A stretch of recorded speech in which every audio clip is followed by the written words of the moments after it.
आदिवासी एकता परिषद द्वारा आयोजित 32वां आदिवासी एकता सांस्कृतिक महासम्मेलन में यहाँ उपस्थित सभी वडीलगण, युवा साथी, माताएं, बहनें, सभी को मेरा उल गुलान, जय जोहार, आपकी जय, स्वकथा पितृ की जय, प्रकृति की जय और जय भील प्रदेश।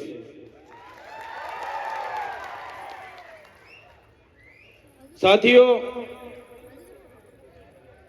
माना जाता है कि करीबन 60 लाख साल पहले मानव सभ्यता का अस्तित्व इस पृथ्वी पर हुआ।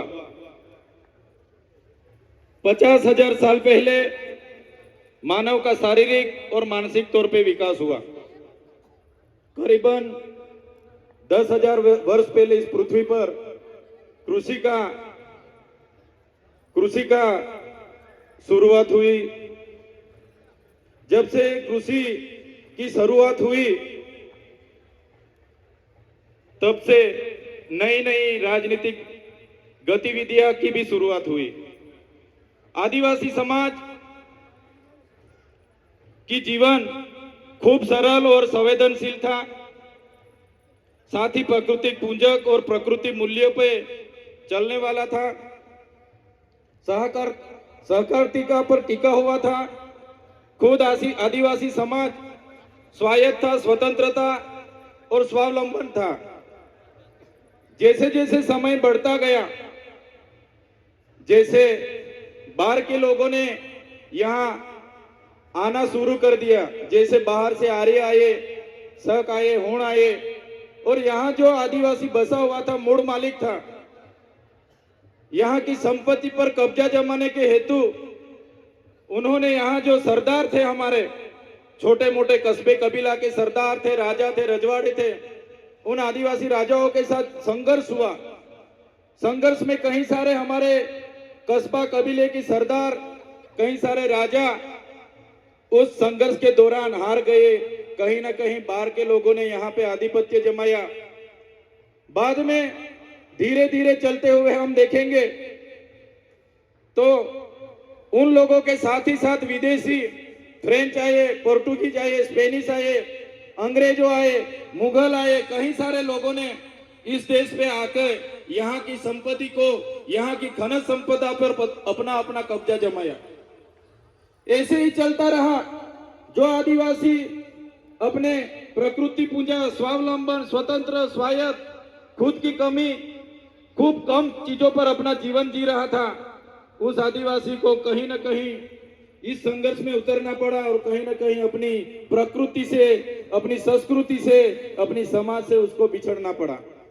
साथियों, हम सब जानते हैं कि जब यहाँ पे पूरे विश्व पे अंग्रेजों का शासन था, 50% अंग्रेजों का पूरे विश्व पे शासन था, तब मेवाड़ में राणा पूंजा भील, राजस्थान के हल्दी घाटी में हल्दी बाई, वैसे ही मध्य प्रदेश में चीतू, मध्य प्रदेश में टट्य भील, जैसे अनेक लोगों ने अंग्रेजों के खिलाफ बंड पोकारा था।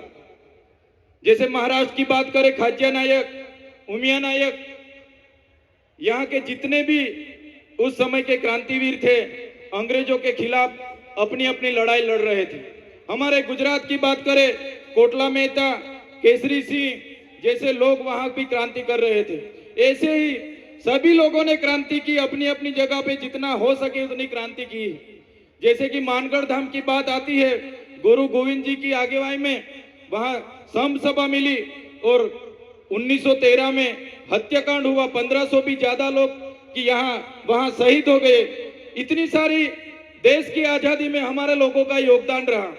देश आजाद हुआ 1947 में। देश आजाद होने के बाद तब तो माना जाता था कि देश आजाद हो गया, लेकिन जो लोकतांत्रिक सरकारें इस देश पे शासन पे आई तो अंग्रेजों की जो भी कानून व्यवस्था थी वही कानून नीतियां चलती रही। तो साथियों, देश तो पूरा आजाद हो गया, लेकिन फिर भी आदिवासी समाज आज भी अब खुद गुलाम की महसूस कर रहा है। आप और हम सब जानते हैं, कई सारी पार्टियां बनी, कई सारे धर्म संप्रदाय आए, कई सारे संगठन बने, लेकिन अपनी अपनी संख्या बढ़ाने के अलावा किसी ने भी कुछ नहीं किया। सबसे बदतर परिस्थिति इस देश में कोई किसी की होगी तो हमारे आदिवासी समाज, जो मूल निवासी समाज बोला जाता है, मूल मालिक समाज बोला जाता है, इस समाज की इस देश में हुई है। साथियों, जब इस देश में विकास की बात आई, जब इस देश में बड़े बड़े बांध बनने लगे, खोदान होने लगे, बड़े बड़े कारखाने बनने लगे, रोड बनने लगे, नहरें बनने लगी, रेलवे बनने लगा, सरकारी आवास बनने लगे, तो सबसे ज्यादा किसी को विस्थापित किया होगा तो भारत देश में आदिवासियों को विस्थापित किया है। आज भारत देश का 1,40,00,000 लोग आज विस्थापित हुए हैं। खुद प्रकृति के साथ जीते थे, अपनी संस्कृति थी, अपनी समाज के साथ रहते थे, फिर भी आज 1,40,00,000 लोग अपने समाज से छिन्न भिन्न हो गए हैं। आज मूल मालिक की परिस्थिति कैसी हो गई है? आज मूल मालिक को मजदूर बना दिया गया है। आज भारत देश की बात करें, 80% आदिवासी आज भी गरीबी रेखा के नीचे जी रहे हैं। 80% लोग आज भी गरीबी रेखा के नीचे जो जी रहे हैं वो आदिवासी है।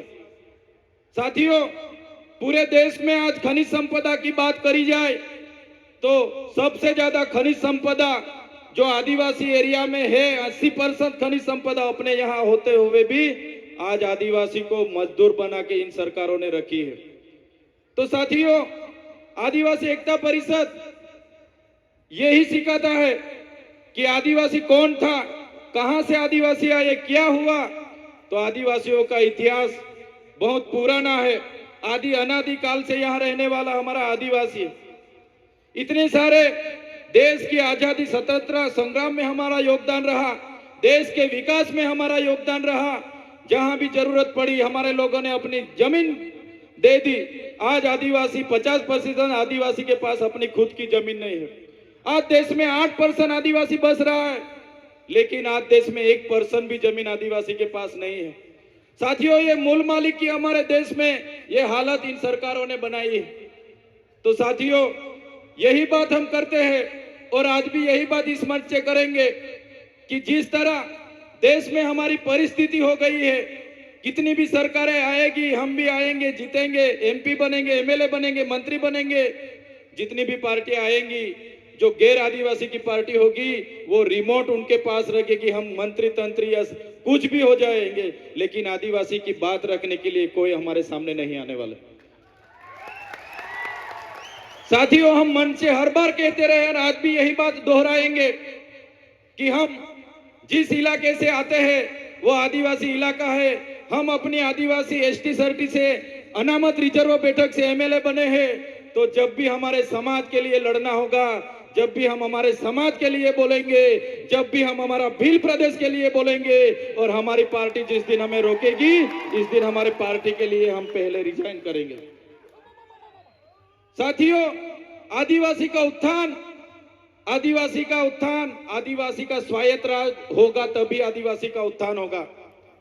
आज आदिवासी एमएलए एमपी बने हैं, लेकिन जो मेन पोस्टिंग है, सीएम है, वो आदिवासी नहीं है। ट्राइबल एडवाइजरी की कमेटी आदिवासी के नहीं है, यहाँ के अधिकारी एनजीओ हमारे आदिवासी के नहीं है। इसलिए आज आदिवासी के बारे में कोई सोच नहीं रहा है। साथियों, आजादी के 78 साल हो गए। आज सरकार अमृत काल मना रही है, अमृत महोत्सव मना रही है। आज सरकार कह रही है कि विकास हो गया, विकास हो गया, विकास हो गया।